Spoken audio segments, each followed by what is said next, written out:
I think I talked about validity of the diagnosis of hypomania. And then if you make a diagnosis of hypomania, how do you manage that? What is the difference between mania and hypomania? CanMat 2018, this is what it has to say. I will leave to your wisdom to make conclusions on this. Many standard medication for mania, including lithium, atypical antipsychotics, have not been studied in hypomania. The diagnosis of bipolar 2 has come into the existence in DSM-5 in 1996. It's a quarter century now. The diagnosis of bipolar 2 is existing and not being studied. I can't ask questions like that, but I don't know, survive. Coupled with the lack of clinical trial of evidence, it makes it difficult to make specific suggestions for treatment of hypomania. We do treat, but CanMat guideline says that there are no studies. I can't give you specific suggestions. So he falls back on clinical experience. You remember the slide? I told EBM, sir, I think time has come for you to listen to the clinicians for further guidance. I think it seems to be that. What is the utility of diagnosis of hypomania? It's almost the same. No studies, none of the medication has been studied. So clinically it's effective. So extrapolate into this. No. This is not what we expect from evidence-based medicine, right? Bipolar 2 depression. If it is simple MDD, RDD, is SSRIs. If it is bipolar 2 depression, they are nowhere. Quetiapine. All of you know that. Quetiapine and then lithium, and then third level it comes. I was talking about overdiagnosis. Overdiagnosis, treating with quetiapine, with the sedation, the side effects, diagnosis missed, suicidal risk is there. How do we manage them? Right. Lithium. I showed you, I think, right. Bipolar depression, 2, acute management of bipolar 2 depression, lithium. Now, why is lithium recommended? There's no data. Only recent placebo control study, lithium was not superior to placebo. Venlafaxine was superior to lithium. With these two findings and the data keeping there, lithium was told to be second line. This because the lithium level was less than 0.6, and they say that according to CanMat, we have to keep the lithium level between 0.8 to 1.2. There are quite a few studies which show that you keep the lithium at the higher levels, the risk of renal toxicity is somewhat dependent on the chronic high levels of that. So this is something which we have to be worried about. Lithium is not an easy drug. Now, what about antidepressants? We are all worried about the switch. Addressing the controversy. Antidepressant associated mood elevations, significantly less frequent in BD2 because somebody like me believes that it's not BD2, it's RDD. Most exclusively into hypomania and not mania because it is not bipolar. Switch rates were lower. AD monotherapy. Antidepressant without the cover of anti-mood stabilizers also you give, there's not much of a switch. I'm sorry. Even with drugs like tricyclics and venlafaxine, switch rates are very low, which again tells me that this may not be anything to do with the bipolar, but maybe RDD, which is wrongly diagnosed. It's my impression. I wanted to think about it. There's a question saying that mood stabilizers may be difficult to start in young patients, difficult to continue. What is your view on use of solo second generation antipsychotics for BD2? All right.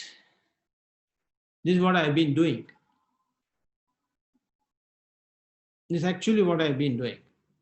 I've stopped, I think I don't want to deviate that. I stopped giving valproate and all things. BD2, maybe something like olanzapine in BD1, but BD2, maybe I don't prefer that because I don't diagnose BD2, sir. That's where the problem is here. Maintenance, I think you all know that. It's going to be good. Why I'm showing all this thing is that if the diagnosis of bipolar 2 is not a correct diagnosis, Look at the kind of, like the treatment. Hypomania, there are no enough studies, so they can't give guidance. Depression, it's only the quetiapine, which is again extrapolated from bipolar 1. Maintenance, it's again the same thing from bipolar 1. Quarter century, a diagnostic entity exists. There are not many studies to say that this is what the treatment specific to that. That is where I question number one, what is the validity of this diagnosis and what is the utility? Forget about reliability. What is the utility? What is it doing? What is it giving us? What is it telling us? Doesn't seem to be. All right. Whatever I was thinking for the last few years, the last 1-2 years, there's an article by Jin Mali, counting the days from bipolar 2 to bipolar true. I think the way he titled that, the paper itself is, so he's saying that bipolar 2 is not true. Only bipolar 1 is true. Right, as you say, that the reliability, prognostic value, ability to guide treatment, and the BD2 lack of clear boundaries contribute to misdiagnosis. Again, the same thing, talking about opportunity cost and direct cost. See, I'm a clinician. I look at, did I miss the diagnosis? And then my patient has to improve if I give them wrong medication. This is the two things. But for a research worker, what is this? Suppose, let us see, Nimans is doing a neuroimaging study, fMRI study on bipolar disorders. Generally, when you do study on bipolar disorders, they take together. I don't know why. There are hundreds of studies on MDD, but I want something to be done in melancholia. I don't find many. Suppose they group bipolar 1 and bipolar 2 together. They take about 200 patients and then do fMRI studies or DTA studies. At the end of it, the data, this so-called bipolar 2 is actually this not a bipolar. What's going to happen to the data there? This is exactly, I feel that this is exactly what's happening. That is why we are having so much of a problem. When there is no diagnostic definiteness, when there is no diagnostic clarity, grouping of them, it's like garbage in, garbage out. So if 100 are bipolar 1, 100 may be something else, borderlines or like an RDD or whatever it is, but definitely it's going to be. So we are nowhere, we are getting lost. Millions and millions of dollars are being spent, but we are getting lost. This is for the future research advancement. We need to have a clear, valid diagnostic entities. That's where the problem is. This is my problem as a clinician.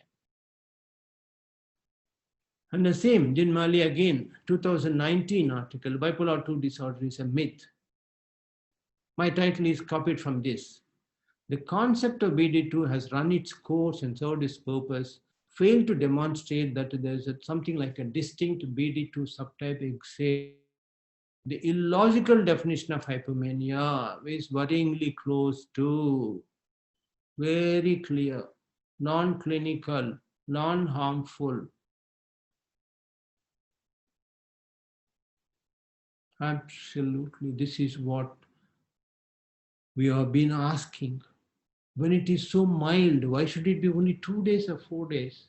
Let it be prolonged. Let us confirm it by observing the patient for a longer time. It could be normal elevation, non-clinical, non-harmful elevations, which can be mild variations, which you see maybe in normal people, or maybe a mild variations, which doesn't need any kind of intervention or a treatment like that. Is it ethically appropriate to make it a pathological diagnosis? This is a major problem, sir. Psychosis, differential diagnosis, bipolar disorder, differential diagnosis, schizophrenia, delusional disorder, drug-induced psychosis, NOS, acute trans. I have no problem. None of us have problems. Freud would have committed suicide if he's right now, if he's not there. He has divided neuros into psychosis, but he would never have thought in the differential diagnosed psychosis. The other side, personality disorders will be considered as a differential diagnosis of psychosis. Where are we? What are we doing? CanMat 2018 says that differential diagnosis of bipolar disorder, BD diagnosis, is a borderline personality disorder. So our clinical acumen, you are not able to differentiate a personality disorder and psychosis on the other side. And clearly, Jin Mali says that considerably with BPD and the two are frequently mistaken. Now pause for a few seconds. A patient who has come to you, a teenager, come to you with borderline personality disorder, you diagnose him as BD, bipolar disorder. I don't have to talk about what's going to be the consequences. He categorically mentions, I think classification systems have to go back, revise, rather than holding on to inaccurate diagnosis. And declare almost, we propose the abandonment of bipolar 2 as a diagnostic category. These are all the reasons.